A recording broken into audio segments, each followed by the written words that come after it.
So to go back to what you were saying about being in the elevator, right? Do you think that Joe has like a insecurity thing at times where like people are perceived to be better than he is in certain categories like rapping or to be more tough, and then he develops like a dislike for them? I think so. Let me tell you.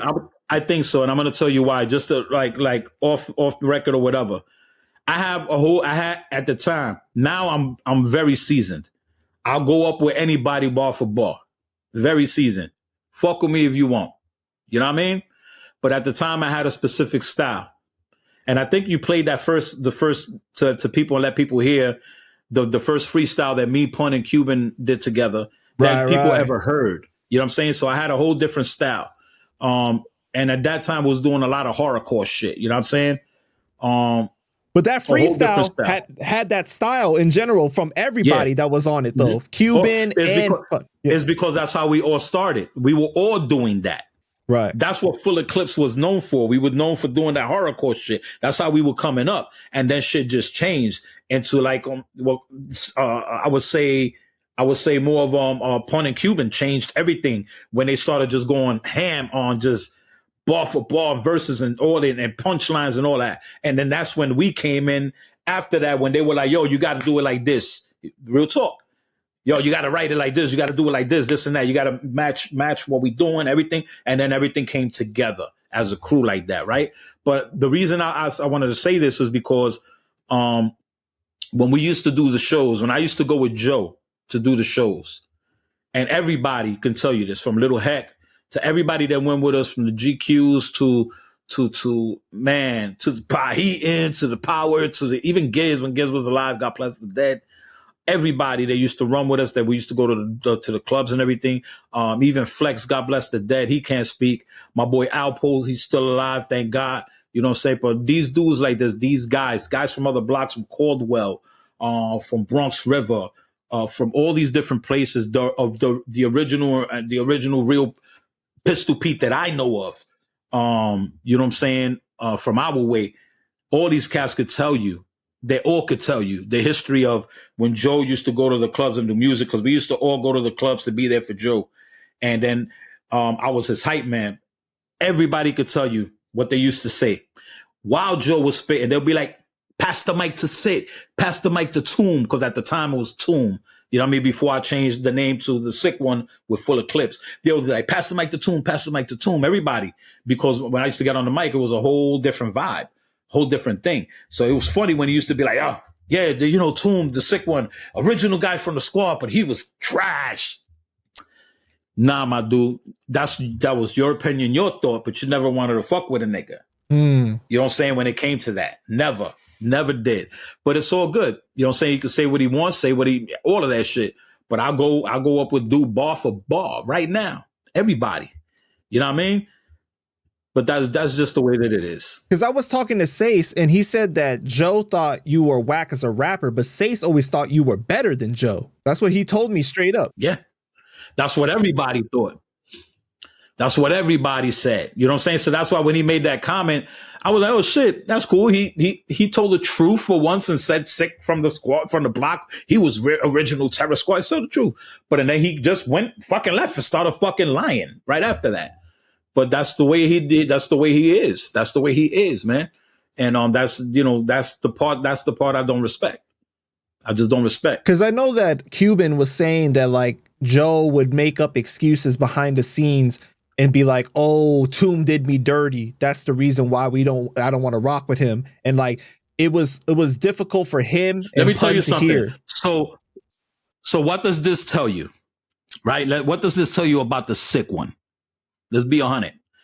Oh, Toom did me dirty. He did this and he did that to me behind my back, right?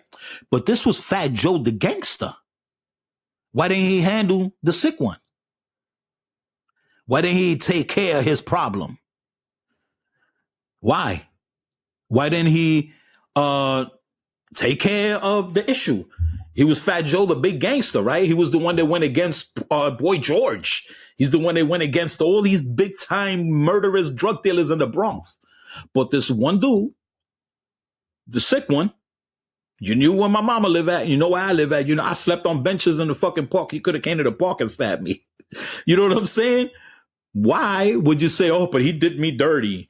Oh, this and that. No, dude, I ain't do you dirty. You know why you never fucking rocked on me, nigga, or even try to rock on me? Was because you know we would have been dancing, dude, and it would have been the most dangerous shit in the block.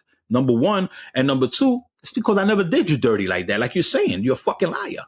Never did that. That's why I was like baffled. Like when I hear the stories after the fact, I'm like, dude, what are you talking about? Only thing I ever did was run for you. You know what I'm saying? Ran with you. Wherever you wanted us to go, we were there. We were there. Like no questions asked. Yo, get in the van. No questions asked. Where are we going to fucking kill everybody or we're going to die? No, we'll jump in the van. Yo, we going to Southern Boulevard to catch all these fucking bootleggers and break their legs. I was there. We were there. Let's go. I just don't get it. I don't understand. You guys never had like a real fallout where it was like a moment that you got into an argument or anything like that that made it seem like, okay, now it's time to go separate ways? Nah. Nope, never. Only time was that time when I told you that when he came with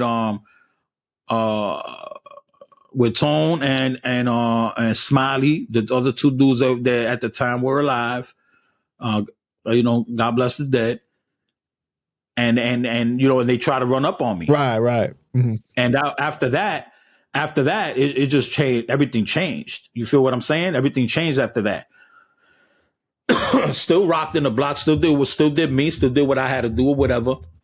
And then you know, and then these dudes passed. And when they passed, they passed. And then I really fuck with Joe or rock with Joe like that, heavy like that no more until the Full Eclipse thing happened. And when the Full Eclipse thing started happening, that's when he tried, you know, when he was getting in there, trying to get involved or whatever. Like he said, the first time he heard anything or heard pun or heard all of that was in the block in the front of the store. No, it wasn't. It wasn't even that. It wasn't even. I don't even know why Cuban is not even saying this part. He actually heard us when we was in the radio station. When we was in Hot 97, when we was at the stripper place where Cuban almost got killed because of fucking Tony Sunshine, where he got stabbed at, when we was up there doing some open mic thing at a stripper place. And then we ended up winning the stripper place thing, open mic. And then we ended up going to a show with Melly Mel. And Melly Mel had a show that was called the Mike Check Show. And that's when we all went up there to the Mike Check Show. And it was very, very popular show in New York on Hot 97. And we started freestyling on the radio that, like, I think I told you this before, nobody knew that we were all Hispanic. Right. You know what I'm saying? That you know, me and Pum was Puerto Rican, that Cuban was Cuban, and Sace was Dominican. That wasn't even our names back then. It was always the sick one. It was Punisher, Moondog Punisher, Triple Sace. And it was a lyrical assassin before it was Cuban Link, before it was Triple, you know, before all of that. Oh, it was actually Joker Jam, not even Triple Sace. I'm bugging. But after the fact is when everybody's names, you know, changed and came up. But that was the first time he ever heard us three. And then that's when he stepped in and was like, yeah, these are my guys from the block. No, we weren't. We were doing our own thing. And that's when he stepped in at that time and said that. And then the thing at the block happened. Yes. But the part that he left us standing in the middle of the street and he left in the car with Pun, that didn't happen. Not like that. Not like that. But, you know, I'm only speaking of what I saw when I was there. Everything that happened when I wasn't there, I don't fucking know. I can't say nothing. Right. I can't.